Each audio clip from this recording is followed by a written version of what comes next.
Eto guys, tingin ko, ito yung isang naging struggle namin, no? Na i-share ko sa inyo para talagang kung itutuloy nyo yan, malaki yung chance nyo at hindi kayo mangangarag dito.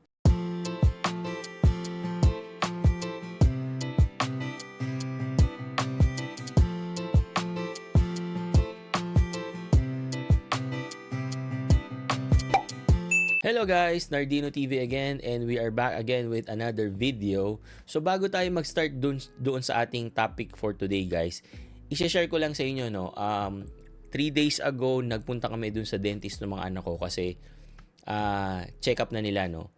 Schedule na nila for check up. So that day nag-cleaning tapos may konting mga pinasta yata or something. Basta meron silang inayos plus x-ray, parang ganoon, no? So, that day, yung binayaran namin mga nasa $900 para doon sa tatlong anak ko, no? But, ang good thing is, sinagot lahat yun ng insurance. Okay? Dito po sa amin, sa British Columbia, meron pong dalawang insurance. So, yung general, which is yung galing sa government, yun yung insurance na ginagamit sa hospital, kapag pumasok ka ng ER, parang mga gano'n, no? So, yun ang magko-cover lahat nun. But, hindi po lahat covered. Halimbawa guys, yung sa dental. Pero parang may nakita akong post na soon, isasama na rin nila yon, no? But doon sa transaction namin 2 days ago, doon sa extended insurance pa rin. So yung extended insurance guys, manggagaling yan doon sa company kung saan kayo nagtatrabaho. So, good thing po yung sa akin kung saan ako nagtatrabaho, 100% sinagot po lahat yung expenses para dun sa mga anak ko. And then guys, may mga nakita rin yung dentist na kailangang ayusin. So, bago sila mag-proceed guys, magsisend muna sila ng estimate. Yun dun sa extended insurance. Para malaman nyo guys kung ilang percent or magkano lang yung i-cover ng insurance. So, yung gagawin na treatment doon sa tatlong anak ko. Ito po, 1, 2, 3. Sinend na sa akin. So, yung doon sa panganay ko, mga $600. Yung sa pangalawa, $700. Tapos, yung doon sa bunso, mga nasa $200. So, parang mga nasa 1,500 guys. No? So, sinend nila. Tapos, naka-receive na ako ng email kanina. And good thing guys, 100% sasagutin lahat ng insurance ko. Yung extended insurance, sasagutin lahat yung 1,500 para dun sa mga treatment na gagawin dun sa mga anak ko para sa dentist nila. Yun. So guys, alam ko nakadepende yan sa work. Depende kung magkano yung sasagutin ng insurance doon sa mga extended things like this, like yung sa dental. Yan. So, para you are aware guys, kung meron kayong plano ditong mag-work or what, may mga ganyan po ditong insurance na pwedeng i-cover nung company kung saan kayo nagtatrabaho. Yon. Okay? Na-share ko lang sa inyo guys para meron kayong konting idea.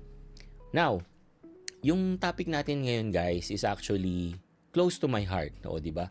Ang drama, di ba, no? Pero, that's the truth guys. Kasi, 2 weeks ago guys, may nag-PM sa akin na subscriber natin dito, no? And nakakatuwa kasi kaya ako sinabing close to my heart is because yung structure ng family nila is kinda the same to us, no? They are also family of 5, 3 rin yung anak niya, but yung sa kanya kasi guys is 2 yung girls at 1 yung boy. Sa akin naman, 2 boys and 1 girl. Parang ganon, no? Tapos, sa kanila, ang nasa IT field is yung wife. Tapos yung husband niya is nasa engineering or something, di ba? So ngayon, nag-PM sila sa akin kasi gusto nilang makakuha ng advice, no? Kasi parang 2022 sila nag-start na magplano. So, nakita nila yung mga post natin about buhay Canada natin dito, no? So, yung kwentuhan namin is like, itutuloy pa ba nila, no? Tutuloy pa ba nila ngayong 2024 yung plano nila na mag-student visa dito sa Canada? And kung nanonood kayo ng mga Pasko ng mga videos, I am totally honest, with you guys at sinasabi ko talaga na kung ako ang tatanungin, hindi ko itutuloy, 'di ba? With all the changes na nangyari at mangyayari, hindi ko na po i-advise na mag-student visa pa. Okay? So ngayon guys, para mas maintindihan nyo bago ko ituloy yung kwento at ano yung naging parang flow nung aming kwentuhan about dun sa plano nila na mag-student visa dito sa Canada, tignan muna natin ano na ba yung mga changes na nangyari, 'di ba? So, ano yung student visa noon nung nag-apply kami way back 2020, right? At ano na yung student visa ngayon? So, guys, hindi ko na sinama lahat, no? Ang ipapakita ko lang sa inyo is yung na-experience namin dito at yung tingin ko na nakatulong at yung mga talagang drastic na changes. Okay? So, share ko na lang guys yung mga link, no, ng mga full details about dun sa mga changes na nangyari dito sa Canada, in particular dun sa student visa. Okay? So, tingnan natin guys kung ano yung mga changes sa international student pathway dito sa Canada. And guys, disclaimer lang po, no, sinabi ko rin to guys nung nag-usap kami, no, na sabi ko hindi ako immigration consultant or hindi ako expert sa ganyang field, no, at hindi ako connected sa any consultancy company, right? Yung mga sinishare ko guys is my own experience at saka based on my research din sa mga legitimate website ng Canada, very available naman sa lahat. Okay? So, tingnan natin guys kung ano yung mga before and after na mga details, no, na tingin ko napaka-importante na isama nyo sa inyong pag-iisip kung itutuloy nyo ba yung student pathway nyo dito sa Canada. Okay, so number 1 guys, yung tuition fee. Right? So, yung tuition fee guys, nung time namin, ang kinuha ng wife ko is Canadian Business Management. Okay? Ang tuition fee niya total is 32,000 Canadian dollars. 32 or mga 33 ganyan. Right? So, nag-check ako ngayon with the same school, almost nasa 40,000 na. So, 38,000 Canadian dollars. So, yan yung kailangan yung ihanda guys kung magi-international student kayo. Sa tuition fee pa lang guys, mabigat na yan. Okay? Number 2, proof of funds. Isa pa to guys. So, yung proof of funds guys, again, hindi po ito show money. Kailangan nyo talaga tong ilagay sa savings account nyo or sa bangko nyo. Kasi pagdating nyo dito guys, gagamitin nyo talaga yan. Magagamit at magagamit nyo talaga yan dito sa Canada. So, wag nyong isipin to guys na pwede nyong ipangutang, ilalagay nyo sa bangko nyo, and tapos, you know, yung parang show money, no? So, noon guys, 10,000 Canadian dollars lang.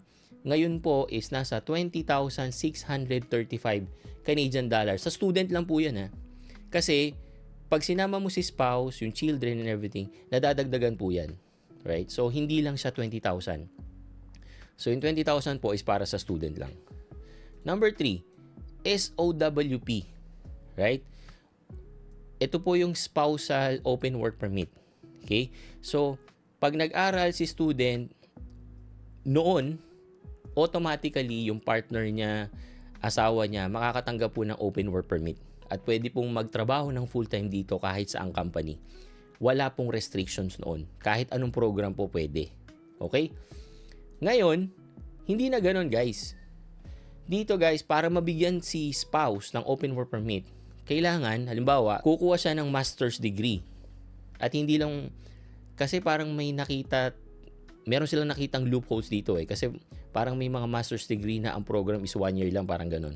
So dapat, yung kukunin mo ng master's degree is 16 months na program or more, right? Or PhD. And yung other specific bachelor's program. Yan. Yan lang guys yung pwedeng mabigyan ng SOWP. Kailangan yan yung mga program na kukunin nung student visa. Okay? Para makakuha si spouse mo ng open work permit. Okay? Mabigat yan guys kasi para sa akin, vital po si spouse sa inyong Canadian dream. Right? Kasi pag nakahanap ng magandang work si spouse, possible din siya makakuha ng chance for provincial nominee program, and na magagamit nyo sa express entry. Okay? Dati guys, pwedeng magtrabaho si student ng 20 to 40 hours. Nung time namin nun guys, naabutan namin yung 40 hours. Right? So, nakapag-work si Mrs. ng 40 hours nun. At malaking tulong din yun guys kasi merong break kasi sa school. So, pwede siyang mag-work up to 40 hours. Right? Ngayon, guys, based dun sa research ko, 20 to 24 hours na lang na pwedeng magtrabaho si SP. Pero again, guys, itong pagtatrabaho ni student, kung ako ang tatanungin, dapat hindi nyo i-consider, no? Para makapag-focus si student sa pag-aaral talaga, hindi sa pagtatrabaho. Kasi nga, yung pag-work ni student, parang optional lang yan. So parang binigyan ka lang ni Canada ng chance na kumita, pero hindi yan para talagang ipambayad mo sa tuition fee. Parang ganon. So parang binigyan ka lang ng chance to work para makadagdag dun sa cost of living mo dito sa Canada. Right? Pero kung ako ang tatanungin, dapat i-assume nyo na hindi magtatrabaho si student. Parang ganon. Diba? Para mas maluwag sa inyo pagdating nyo dito. Alright? And ito yung isa pang malupit. PGWP guys. Dati, ang PGWP, basta naka-enroll ka dun sa DLI, right, na mga program, makakakuha ka ng PGWP. Right? So, kapag kumuha ka ng 1 year na program, makakuha ka ng 1 year na PGWP. Pag kumuha ka ng 2 years, makakuha ka ng 3 years na PGWP. Right?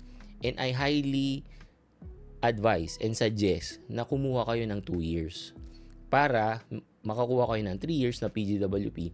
5 taon kayo dito sa Canada, guys. And yung 5 years na yon, at least mahaba yung panahon nyo para makakuha kayo or makapag-process kayo ng express entry or ng inyong PR plans or yung permanent residency planning nyo. Parang ganun, no?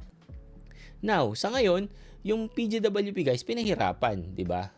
Dito guys, ang pwede na lang makakuha ng PGWP is yung mga graduate dun sa mga eligible field of study. Right? Share ko na lang sa inyo yung link para dun sa complete list ng mga field of study. Pero, yun yung mga nasa healthcare, sa agri-food, STEM, yung sa trades and transport. Yun na lang guys yung bibigyan ni Canada ng PGWP na mga students na makakapagtapos dito sa mga specific field of study. Yan. So guys, ang next pa na malupit is yung kailangan mo na ng English exam. Okay? Para mag-qualify ka sa PGWP, kailangan mo ng English exam. Right? So ngayon, ang rules, pag nag-graduate ka sa university, ang kailangan mo is CLB 7. Right? Pag nag-graduate ka naman ng college, kailangan mo ng CLB 5. Okay? And alam naman po natin, yung IELTS, CELPIP, hindi naman po yan libre. Right? Kailangan mong magbayad dyan, guys. At kailangan mong mag-aral. Okay? So, para sa akin, guys, ito yung major changes, di ba, na kailangan nating i-consider bago talaga tayo tumuloy ng pag-i-international student dito sa Canada. Para sa akin, guys, hindi pa naman talaga wala or sabihin nating tinanggal yung international student pathway. Meron pa rin, guys, pinahirapan lang. Okay? Now, kung sakali na itutuloy mo pa rin yung pag-i-student mo with all of these changes, para sa akin, guys, ano yung mga considerations mo? Right? Ano yung mga items na pwede kong sabihin na yes, pwede mong ituloy, 'di ba? Okay. Again guys, personal opinion ko lang po ito, no. Again, nasa sa inyo pa rin po, kayo pa rin na magde-decide kung itutuloy nyo ba yung plano nyo na mag-student visa dito sa Canada. And guys, marami pa namang ibang pathway, no. Kailangan nyo lang aralin kung ano yung fit talaga sa inyo. Okay? But yung sabi ko nga, kung with all of these changes ay itutuloy mo pa rin, para sa akin, ito yung mga kailangan mo i-consider. Okay? Number 1, guys. Kailangan, para sa akin, yung full tuition fee amount is nasa savings mo na. Meaning, nandun na yung pera guys. Hindi yung kikitain mo pa lang. Okay? Kailangan yung amount ng tuition fee mo kaya nang bayaran nung pera na nasa savings account mo. That's number one. Para hindi mo na iisipin, di ba, na, next term, wala na akong pambayad. Parang ganon, di ba? At least, you are good on your tuition fee. Right? Kailangan nating alagaan yung status ng student kasi doon po nakaangkla lahat ng visa ng mga isasama mo rito sa Canada, like si spouse at saka yung mga anak mo. Okay? Number 2 guys, yung proof of funds. Kailangan guys, nasa bank account mo na rin to. Okay? Kailangan yung pera na proof of funds talagang sayo at nasa bangko mo na. And ready na for your disposal. Pwede mo na magamit agad. Kasi you'll never know, di ba? Kung anong kahihinatnanan mo rito sa Canada, at least may sure na may pera ka. Okay? Number 3, yung sinabi ko nga kanina, dapat yung program na kukunin mo is eligible doon sa field of study. Right? Yung kailangan ni Canada ngayon. Kailangan pasok doon sa mga criteria ni Canada. Yung mga sinabi ko kanina na mga changes, no? Yung master's degree, PhD, or yung mga nasa field of study. Alright? Number 4, kailangan i-secure mo rin na makakakuha yung spouse mo ng SOWP based doon sa senior ko din kanina. Okay? Sabi ko kanina, napaka-importante rin po ni SOWP. Yun ang nangyari sa amin guys, no? Na hindi pa tapos yung misis ko mag-aral, ongoing na yung processing namin ng ng permanent residency. Kasi po, yung trabaho ko, yun yung nakatulong sa amin para makapasok sa PNP or doon sa Provincial Nominee Program. Okay? And also yung PGWP. Kailangan yung program mo is magbibigay talaga sa'yo ng PGWP at least 3 years, guys. Para sa akin, no? Number 5, at least 2 years program, yung sa PGWP, yung sabi ko nga, at least 2 years na program ang kunin mo para magkaroon ka ng 3 years na PGWP. Kasi guys, yung 1 year na aral and 1 year na PGWP, para sa akin parang short eh.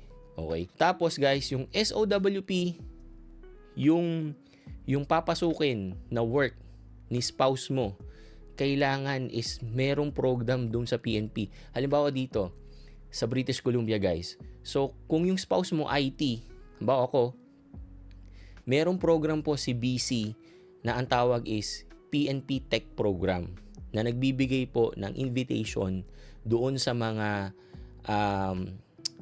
may open work permit na nagtatrabaho sa tech field or doon sa IT field. Parang ganon. So, kailangan yung magiging work ni SOWP is merong program sa loob ng Provincial Nominee Program para talagang makatulong siya na magkaroon ng invitation sa Provincial Nominee Program na magagamit nyo sa Express Entry.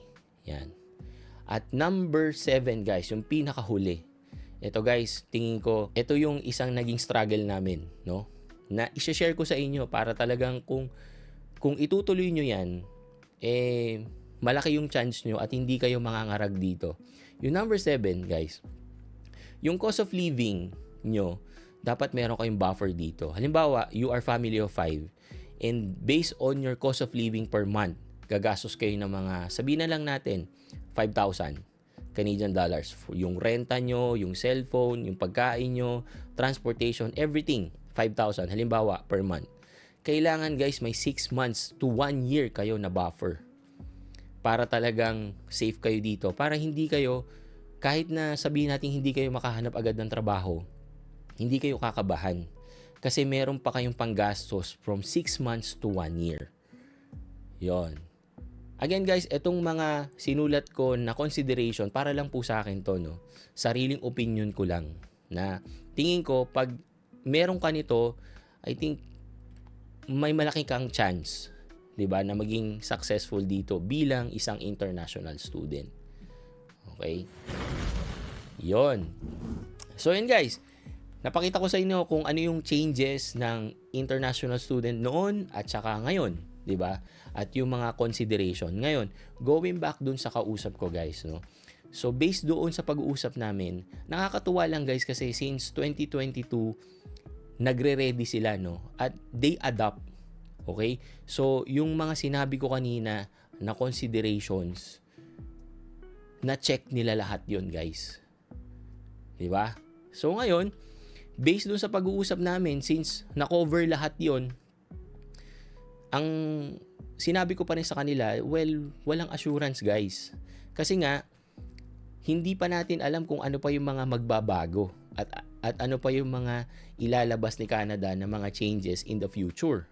But at least, with all those consideration na meron sila at nagawa nila at na-ready nila, no, para sa akin, they have 70 to 80% chance. Diba? Again, hindi pa naman talaga sarado ang international student pathway. Pinahirapan lang guys. Para sa akin po again, if you have all those considerations at meron ka at yung mga savings and everything, no, okay pa rin naman. Okay? But again, sinasabi ko lagi, walang assurance. Lalo na ngayon, naghihigpit po ang Canada. Right? So, sinabi ko dun sa family na kausap ko, at the end of the day, sila pa rin ang makakapag-decide nun, guys. They need to decide as a family. Kailangan nilang mag-usap na mag-asawa. But, sinasabi ko nga, and I'm totally honest, hindi magiging madali. Kasi nga, with all of the changes happening right now in Canada, para sa akin, this is not the best time para pumunta dito. But again, sabi nga nung husband, they are ready. Diba? And, based din naman doon sa pag-uusap namin, talagang nakita kong naghanda sila guys. Pinaghandaan nila from 2022 hanggang ngayon. They save a lot of money and make sure na, makakasurvive sila dito. Okay? So, yun yung naging ending namin guys na sabi ko na just stick to your objective, no? Na pagdating nyo dito talaga sa Canada guys, sinabi ko sa kanila, susubukin kayo ng Canada, no? But you need to stick as a family kung ano yung objective nyo. Huwag kayong lilihis doon, right? Huwag kayong titigil hanggat hindi nyo nakukuha yung objective nyo. Dapat hindi kayo maging relax. Okay? Kasi yun din ang, kumbaga, pinanghawakan namin guys, no? So, dito sa Canada, tines po talaga kami dito.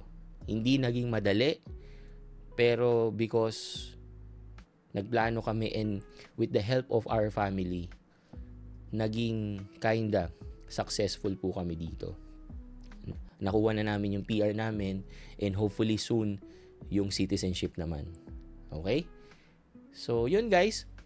Na-share ko lang sa inyo na yun nga, nakakatuwa kasi kahit na sobrang hirap na pumunta dito sa Canada, pinahirapan lahat ng pathway, meron pa rin talagang gustong pumunta dito sa Canada guys, no? So, yung mga katulad po namin na nag-share dito ng Buhay Canada, sana po is makatulong talaga sa kanila, no? Right? Ang sa amin po is yung sharing lang ng personal experiences namin dito. Right? So, yung sa mga nagbabalak guys, when you are in doubt, pumunta po kayo sa mga experts.